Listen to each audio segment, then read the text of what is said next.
احنا لو بتجوا تغيرنا من اللباس حلو ازي او هي اقدر على واقدر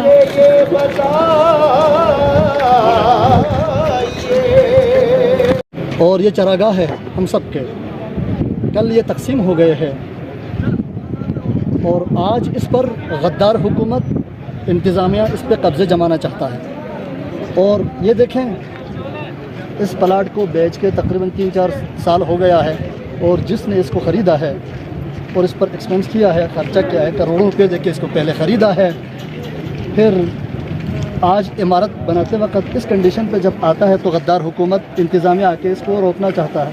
تو لہٰذا ہم اپنا خون بہائیں گے لیکن اس چیز کو ہم اپنے ہاتھ سے جانے نہیں دیں گے۔ اور یہ روڈ آج جس سلسلے میں بند کیا گیا ہے عوام نے، یہ اس لیے ہے کہ غدار حکومت ان تمام ہماری چراگاہوں پہ پہاڑ کی چوٹی تک کسی کا نہیں ہے، یہ ہمارا ہے، لہٰذا پہاڑ کی چوٹی تک نیچے دریا کے ڈیپتھ سے لے کے وہاں پہاڑ کی چوٹی تک کسی ایک کو بھی 1 انچ زمین ہم نہیں دیں گے، بھلے ہمیں خون بہانا کیوں نہ پڑے۔ تو لہٰذا یہ سب ہمارا ہے۔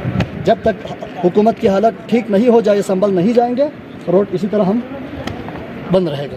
اور اس سلسلے میں ہم باہر سے تشریف فرما ہوئے جو معزز مہمان ہیں ہمارے، جیسے کہ پیغمبر اکرم صلی اللہ علیہ وآلہ وسلم کا فرمان ہے کریم الضیف ولو کان کافرا، مہمان کا احترام کرو اگرچہ وہ کافر ہی کیوں نہ ہو۔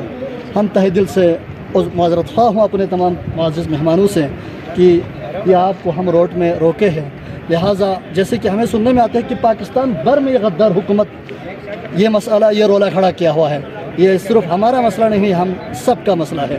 اس غدار حکومت کا ناک اسی طرح رگڑ کے رکھ دینا چاہیے تاکہ یہ سنبھل جائے۔ ویسے بھی اس حکومت کی حالت لومڑی کی سی ہے، جب حالات گمبھیر ہو جاتا ہے تو اپنے گھونسلوں میں چھپ جاتا ہے۔ سنا تھا کہ غدار حکومت یہاں آ کے پولیس انتظامیہ کے روکا تھا، اب کہاں مرا ہوا ہے غدار؟ آؤ عوام پر ڈنڈے چارج کرو، آؤ تم اپنی ذرا طاقت کا مظاہرہ کرو، ہم اپنی طاقت کا ذرا مظاہرہ کریں گے، لہٰذا دیکھتے ہیں کہ کون کیا کر سکتا ہے۔ خدا حافظ۔ میرے جیوی اور میرے سکردو پہ قبضہ کرنے کے خواب دیکھا، اور یہ پورا ایریا خالص سرکار ڈکلیئر کر کے اس پر قبضہ کرنے کا خواب یہ لوگ دیکھ رہے ہیں، اور سامنے بلڈنگ ایک غریب کی ہے اور اس پر مسلسل پولیس گردی جاری ہے۔ لہذا ہم یہ کہنا چاہتے ہیں ایس پی سکردو، سب ملعون یاد رکھو یہ زمین تمہارے باپ کی جاگیر نہیں ہے۔ سکردو یاد رکھو یہ زمین تمہارے باپ کی جاگیر نہیں ہے، یہ زمین ہماری ہے، یہ زمین ہماری ہے، یہ زمین ہماری ہے۔ لہذا بلتستان میں 1 انچ خالص سرکار نہیں ہے۔ جو بھی ہماری زمینوں پر دیکھنے کی کوشش کی ان کی آنکھوں کو حجت الاسلام المسلمین علامہ شیخ علی محمد رہبری صاحب